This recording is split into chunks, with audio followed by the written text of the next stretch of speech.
ಎರಡೇ 2 ಮೂಲಂಗಿ ಇದ್ರೆ ಸಾಕು. ಈ ರೀತಿ ಸಿಂಪಲ್ಲಾಗಿ ಸೂಪರಾಗಿ ಮೂಲಂಗಿ ಚಟ್ನಿನ ಮಾಡ್ಕೊಂಡು ತಿನ್ಕೋಬೋದು. ಅನ್ನಕ್ಕೆ ಚೆನ್ನಾಗಿರುತ್ತೆ ಮತ್ತು ರೊಟ್ಟಿ ಚಪಾತಿ ಎಲ್ಲದಕ್ಕೂ ಚೆನ್ನಾಗಿರುತ್ತೆ. ಬೇಕಾದರೆ ಮುದ್ದೆ ಮಾಡ್ತೀರಾ, ನೀವು ಮುದ್ದೆಗೆ ತಿಂತೀರಾ ಅಂದರೆ ಅದಕ್ಕೆ ಸ್ವಲ್ಪ ನೀರನ್ನು ಮಿಕ್ಸ್ ಮಾಡ್ಕೊಳ್ಳಿ, ಇಲ್ಲ ತುಪ್ಪನ ಮಿಕ್ಸ್ ಮಾಡ್ಕೊಂಡು ಕೂಡ ನೀವು ಊಟ ಮಾಡ್ಕೋಬೋದು. ತುಂಬಾ ಚೆನ್ನಾಗಿರುತ್ತೆ. ಬನ್ನಿ ಹೇಗೆ ಮಾಡೋದು ನೋಡೋಣ. ನೋಡಿ ಇಲ್ಲಿ ಎರಡೇ 2 ಮೂಲಂಗಿ ತೊಗೊಂಡಿದ್ದೀನಿ. ಸಿಪ್ಪೆ ತೆಗಿಯಲ್ಲ. ಇದನ್ನು ಚೆನ್ನಾಗಿ ತೊಳೆದು ಸಣ್ಣ ಸಣ್ಣದಾಗಿ ಕಟ್ ಮಾಡ್ಕೊಳ್ತೀನಿ. ಸಣ್ಣದಕ್ಕೆ ಯಾಕೆ ಕಟ್ ಮಾಡ್ತೀನಿ ಅಂದರೆ ಬೇಗ ಬೇಯುತ್ತೆ ಅಂತ. ನಂತರ ಒಂದು ಪ್ಯಾನ್ಗೆ ಸ್ವಲ್ಪ ಎಣ್ಣೆನ ಹಾಕಿದ್ದೀನಿ. ಎಣ್ಣೆ ಸ್ವಲ್ಪ ಬಿಸಿ ಆದಮೇಲೆ ಇದಕ್ಕೆ ಕಡಲೆಬೇಳೆನ ಹಾಕ್ತಾಯಿದ್ದೀನಿ.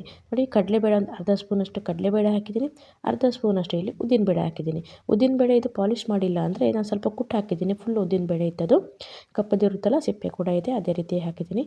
ಇದನ್ನು ಹಾಕಿದ್ಮೇಲೆ ಇದಕ್ಕೆ ಸ್ವಲ್ಪ ನಾನು ಮೆಂತ್ಯನ ಹಾಕ್ತಾಯಿದ್ದೀನಿ. ನೋಡಿ, ಒಂದು 1/4 ಚಮಚದಷ್ಟು ಮೆಂತ್ಯ, 1 ಚಮಚದಷ್ಟು ಇಲ್ಲಿ ಕೊತ್ತಂಬರಿ ಕಾಳು, ಹಾಗೆ ಅರ್ಧ ಚಮಚದಷ್ಟು ಇಲ್ಲಿ ಜೀರಿಗೆನ ಹಾಕಿ ಇಷ್ಟನ್ನು ಚೆನ್ನಾಗಿ ನಾವು ಫ್ರೈ ಮಾಡ್ಕೋಬೇಕಾಗುತ್ತೆ. ನೀವು ಬೇಕು ಅಂದರೆ ಬೇಕಾದರೆ ಖಾರಕ್ಕೆ ಕಾಳು ಮೆಣಸು ಬೇಕಾದರೆ ಹಾಕ್ಕೋಬೋದು. ನೋಡಿ, ಇಷ್ಟು ಘಮ ಘಮ ಅಂತ ಪರಿಮಳ ಬರೋವರೆಗೂ ಫ್ರೈ ಮಾಡ್ಕೋಬೇಕು. ನೀವಿಲ್ಲಿ ಖಾರದ ಪುಡಿ ಯೂಸ್ ಮಾಡ್ತೀರಾ ಅಂದರೆ ನಂತರದಲ್ಲಿ ಹಾಕ್ಕೊಳ್ಳಿ. ಇಲ್ಲ ನೀವು ಒಣಮೆಣಸಿನ್ಕಾಯಿ ಯೂಸ್ ಮಾಡ್ತೀರಾ ಅಂದರೆ ಇದೇ ಟೈಮಲ್ಲಿ ಹಾಕ್ಕೊಂಡು ಫ್ರೈ ಮಾಡ್ಕೊಳ್ಳಿ, ಜೊತೆಗೆ ಹಾಕಿ. ಇದ್ರ ಜೊತೆಗೆ ನೀವು ಒಣಮೆಣಸಿನ್ಕಾಯಿ ಹಾಕಿ ಇದು ಚೆನ್ನಾಗಿ ಫ್ರೈ ಆಗಿ ಘಮ ಘಮ ಅಂತ ಪರಿಮಳ ಬರುವಾಗ ಇದನ್ನು ನಾನು ತೆಗೆದು ಒಂದು ಪ್ಲೇಟಲ್ಲಿ ಹಾಕ್ಕೊಳ್ತೀನಿ. ಅದರಲ್ಲೇ ಬೇಕಾದರೆ ಮಾಡ್ಕೋಬೋದು. ಬೇಗ ಕಪ್ಪಾಗಿಬಿಡುತ್ತೆ, ಅದರಿಂದ ಸಪ್ರೇಟ್ ಇಟ್ಕೊಳ್ಳೋದು ಒಳ್ಳೆಯದು. ನೋಡಿ, ಇದನ್ನು ನಾನು ತೆಗೆದುಬಿಟ್ಟು ಒಂದು ಪ್ಲೇಟಲ್ಲಿ ಇಟ್ಕೊಳ್ತೀನಿ. ಮತ್ತು ಅದೇ ಒಂದು ಪ್ಯಾನಿಗೆ ಬೇಕಾದರೆ ಸ್ವಲ್ಪ ಎಣ್ಣೆನ ಹಾಕ್ಕೊಂಡ್ಬಿಟ್ಟು ಕಟ್ ಮಾಡಿರುವಂಥ ಸಣ್ಣದಾಗಿ ಈರುಳ್ಳಿನ ಹಾಕ್ತಾಯಿದ್ದೀನಿ. ಹಾಗೆ ಜಜ್ಜಿರುವಂಥ ಬೆಳ್ಳುಳ್ಳಿನ ಹಾಕ್ತಾಯಿದ್ದೀನಿ. ಸಿಪ್ಪೆ ಸಮೇತವಾಗಿ ಹಾಕ್ಕೊಳ್ಳಿ, ಚೆನ್ನಾಗಿರುತ್ತೆ. ನೋಡಿ, ಇದನ್ನು ಸ್ವಲ್ಪ ಫ್ರೈ ಮಾಡ್ಕೋಬೇಕು. ಜೊತೆಗೆ ಇಲ್ಲಿ ನಾವು ಕಟ್ ಮಾಡಿಟ್ಟಂತಹ ಮೂಲಂಗಿ ಥರ ಸಣ್ಣ ಸಣ್ಣದಾಗಿ ಅದನ್ನು ಕೂಡ ಹಾಕ್ಕೊಳ್ತಿದ್ದೀನಿ. 2 ಮೂಲಂಗಿ ಇದ್ದರೆ ಸಾಕು, 4 ಜನ ಆರಾಮಾಗಿ ಊಟ ಮಾಡ್ಕೋಬೋದು. ನೋಡಿ, ಇದು ಹಸಿ ವಾಸನೆ ಹೋಗುವವರೆಗೆ ಘಮ್ ಅಂತ ಪರಿಮಳ ಬರೋವರೆಗೂ ನಾವು ಇದನ್ನು ಫ್ರೈ ಮಾಡ್ಕೋಬೇಕು. ನೋಡಿ, ಈಗ ಫ್ರೈ ಮಾಡಾಗಿದೆ, ಇಷ್ಟಾದರೆ ಸಾಕಾಗುತ್ತೆ. ಇವಾಗ ನಾನು ಇದಕ್ಕೆ ಖಾರದ ಪುಡಿನ ಹಾಕ್ತೀನಿ. ಯಾಕಂದರೆ ಖಾರದ ಪುಡಿ ನಾವು ಫಸ್ಟೇ ಒಗ್ಗರಣೆ ಮಾಡುವಾಗ ಹಾಕಿಬಿಟ್ರೆ ಎಣ್ಣೆಯಲ್ಲಿ ತುಂಬ ಕಪ್ಪಾಗಿಬಿಡುತ್ತೆ. ಆದ್ದರಿಂದ ಈಗ ಹಾಕ್ತಾಯಿದ್ದೀನಿ ಖಾರದ ಪುಡಿನ. ಖಾರದ ಪುಡಿ ಕೂಡ ಬಿಸಿ ಮಾಡೋದು ಇಂಪಾರ್ಟೆಂಟ್, ಇಲ್ಲಾಂದರೆ ಹಸಿ ಹಸಿ ವಾಸನೆ ಬರುತ್ತೆ.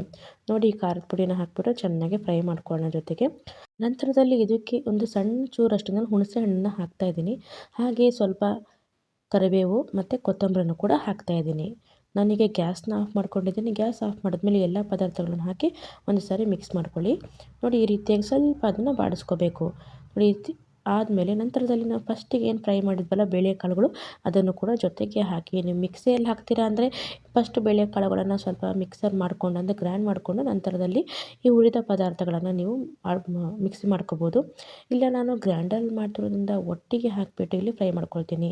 ಇಲ್ಲಿ ನೋಡಿ, ಇದು ಎಲ್ಲ ಸ್ವಲ್ಪ ತಣ್ಣಗಾದ್ಮೇಲೆ ನೀವು ಬೇಕಾದರೆ ಸ್ವಲ್ಪ ನೀರನ್ನು ಹಾಕ್ಬೋದು. ಇಲ್ಲ ಅಂದರೆ ನೀವು ಹಾಗೆ ಗಟ್ಟಿಯಾಗಿ ರುಬ್ಕೊಳ್ತೀರಾ ಅಂದರೆ ಮಿಕ್ಸಿ ಜಾರಿಗೆ ಆರಾಮಾಗಿ ರುಬ್ಬೋದು. ಆದರೆ ಗ್ರೈಂಡರಲ್ಲಿ ಇದಕ್ಕೆ ಸ್ವಲ್ಪ ನೀರನ್ನು ಹಾಕಿ ರುಬ್ಬಬೇಕಾಗುತ್ತೆ, ಸ್ವಲ್ಪ ನೀರು. ನೋಡಿ, ಜೊತೆಗೆ ಸ್ವಲ್ಪ ನಾನಿಲ್ಲಿ ಉಪ್ಪನ್ನು ಸಹ ಹಾಕಿ ಸ್ವಲ್ಪ ತಣ್ಣಗಾದ್ಮೇಲೆ ಇದನ್ನು ನಾನು ಮಿಕ್ಸಿ ಜಾರು ಅಥವಾ ಗ್ರೈಂಡರಲ್ಲಿ ಹಾಕಿ ನೀವು ರುಬ್ಬಿ. ನಾನಿಲ್ಲಿ ಗ್ರೈಂಡರಲ್ಲಿ ಹಾಕಿ ಸಿಂಪಲ್ಲಾಗಿ ನುಣ್ಣಗೆ ಸ್ವಲ್ಪ ನೀರನ್ನು ಹಾಕಿ ರುಬ್ಕೊಂಡು ಬರ್ತಾಯಿದ್ದೀನಿ. ನೋಡಿ, ಗ್ರೈಂಡರ್ ಚೆನ್ನಾಗಿ ತೊಳೆದು ಒಣಗಿದೆ. ಇದಕ್ಕೆ ಸ್ವಲ್ಪ ಫಸ್ಟಿಗೆ ನಾನು ನೀರನ್ನು ಹಾಕ್ತಾಯಿದ್ದೀನಿ. ಯಾಕೆ ನೀರು ಹಾಕ್ತಾಯಿದ್ದೀನಿ ಅಂದರೆ ನಾವಿಲ್ಲಿ ಮಸಾಲೆ ಪದಾರ್ಥಗಳನ್ನು ಹಾಕಿದಾಗ ಚೆನ್ನಾಗಿ ಹೊಂದ್ಕೊಂಡು ಹೋಗಬೇಕು ಅಂತ ಅಷ್ಟೇ. ನೋಡಿ, ಈಗ ನಿಧಾನವಾಗಿ ನಾವು ಮಾಡಿರುವಂತಹ ಮಿಶ್ರಣವನ್ನು ಹಾಕ್ತಾಯಿದ್ದೀವಿ. ನೋಡಿ, ಸ್ವಲ್ಪ ನೀರನ್ನು ಹಾಕಿ ಗಟ್ಟಿಯಾಗಿ ರುಬ್ಕೊಂಬರಬೇಕು. ಒಂದು 10 ನಿಮಿಷಗಳ ಕಾಲ ರುಬ್ಬಿದ ನಂತರ ನೋಡಿ, ಈ ರೀತಿಯಾಗಿ ನಿಮಗೆ ಒಂದು ಮಸಾಲೆ ರೆಡಿಯಾಗುತ್ತೆ, ಅಂದರೆ ಚಟ್ನಿ ರೆಡಿಯಾಗುತ್ತೆ. ತುಂಬ ಸಿಂಪಲ್ಲು, ಘಮ ಘಮ ಅಂತ ಪರಿಮಳ ಕೂಡ ಬರ್ತಾಯಿದೆ. ಈಗ ಇದನ್ನು ಒಂದು ಪ್ಲೇಟಿಗೆ ನಾವು ತೆಗೆದಿಟ್ಕೊಳ್ಳೋಣ. ನೀವು ಕೈಯಿಂದ ತೆಗಿತೀರ ಅಂತ ತೆಗಿಬೋದು, ಯಾಕಂದರೆ ಗ್ರೈಂಡರಲ್ಲಿ ಕೈಯಿಂದಲೇ ತೆಗಿಬೇಕು. ನೀವು ಮಿಕ್ಸರಲ್ಲಿ ಮಾಡ್ತೀರಾ ಅಂದರೆ ಸ್ಪೂನ್ನ ಯೂಸ್ ಮಾಡ್ಕೋಬೋದು. ನೋಡಿ, ಎಷ್ಟು ಗಟ್ಟಿಯಾಗಿ ಬಂದಿದೆ ಮತ್ತು ಎಷ್ಟು ಘಮ ಘಮ ಅಂತಿದೆ, ಹಾಗೂ ಎಷ್ಟು ಟೇಸ್ಟಾಗಿ ಬಂದಿದೆ ಅಂದರೆ ನಿಜವಾಗ್ಲೂ ಮತ್ತೊಂದು ಸಲ ನೀವು ಮಾಡೇ ಮಾಡ್ತೀರಾ. ನೋಡಿ, ಈಗ ಎಲ್ಲನೂ ನಾನು ಇದೇ ರೀತಿಯಾಗಿ ಒಂದು ಪ್ಲೇಟಲ್ಲಿ ತಗೊಂಡು ಬರ್ತೀನಿ. ನೋಡಿ, ತೆಗ್ದಿದ್ದೀನಿ. ಈಗ ಒಂದು ಪ್ಲೇಟಲ್ಲಿ ಅನ್ನ ಹಾಕ್ಕೊಂಡಿದ್ದೀನಿ. ಅನ್ನಕ್ಕೆ 1-2 ಚಮಚ ನಾನು ಇಲ್ಲಿ ಮಾಡಿರುವಂಥ ಚಟ್ನಿನ ಹಾಕ್ಕೊಳ್ತಿದ್ದೀನಿ, ಅಂದರೆ ಮೂಲಂಗಿ ಚಟ್ನಿನ ಹಾಕ್ಕೊಳ್ತಿದ್ದೀನಿ. ಈ ರೀತಿಯಾಗಿ ಇದನ್ನು ಕಲಸ್ಕೊಂಡು ತಿಂತಾಯಿದ್ರೆ ತುಂಬ ಚೆನ್ನಾಗಿರುತ್ತೆ. ನೋಡಿ, ಇಷ್ಟು ಗಟ್ಟಿಯಾಗಿದೆ ಚಟ್ನಿ, ತುಂಬ ರುಚಿಯಾಗಿದೆ. ನೀವು ಕೂಡ ಈ ರೀತಿಯಾಗಿ ಸಿಂಪಲ್ಲಾಗಿ ಮಾಡ್ಕೋಬೋದು ಅಂತ ಹೇಳ್ತಾ, ನಮ್ಮ ಚಾನಲ್ನ ಯಾರ್ಯಾರು ಫಸ್ಟ್ ಟೈಮ್ ನೋಡ್ತಿದ್ದೀರಾ ದಯವಿಟ್ಟು ಸಬ್ಸ್ಕ್ರೈಬ್ ಮಾಡ್ಕೊಳ್ಳಿ, ಲೈಕ್ ಮಾಡಿ, ಶೇರ್ ಮಾಡಿ.